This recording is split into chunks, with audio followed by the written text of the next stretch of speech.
दुनिया की तारीख में कुछ वाकयात ऐसे हैं जो इंसानी सोच की हदों को तोड़ देते हैं। इन्हीं वाकयात में से एक है जुल्करनैन का सफर।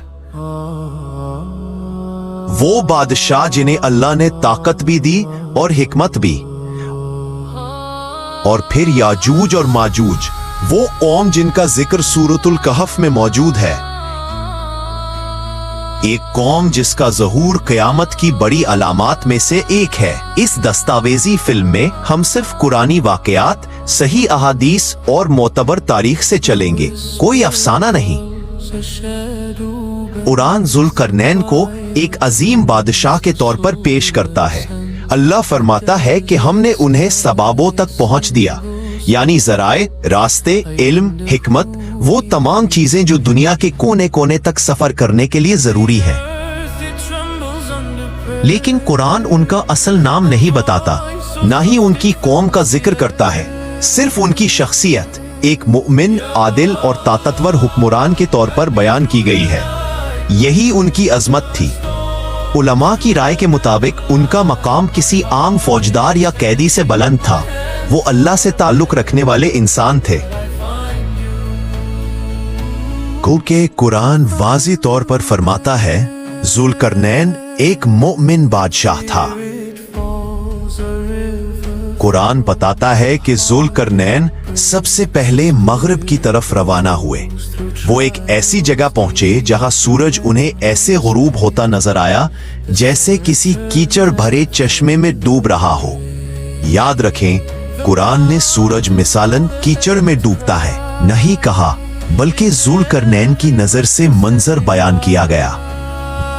वहां उन्हें एक कौम मिली जो बहुत नाफरमान और शिर्क करने वाली थी।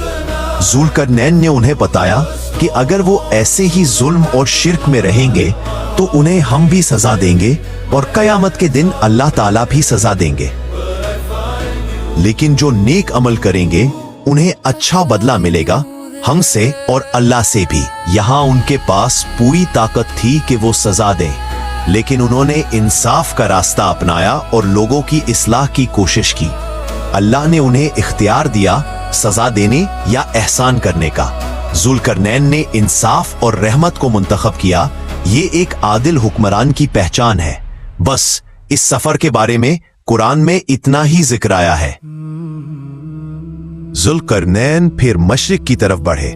वहां उन्हें एक ऐसी कौम मिली जिसके पास सूरज से बचने का कोई साया नहीं था, ना दीवारें, ना छांव, ना कोई पर्दा। यानी वो लोग बिल्कुल सादा और सीधी जिंदगी गुजारने वाले थे।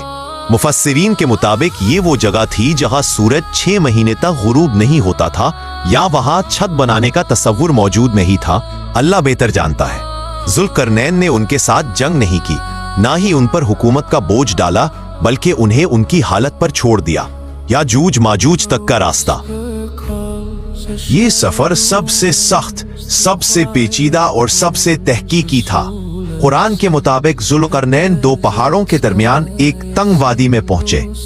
वहां के लोग अजीब जुबान बोलते थे, दुनियावी तरक्की से दूर लेकिन दिल के साफ थे। उनके सरदार जुल्करनैन के पास आए और कहा, याजूज और माजूज हमारे करीब रहते हैं।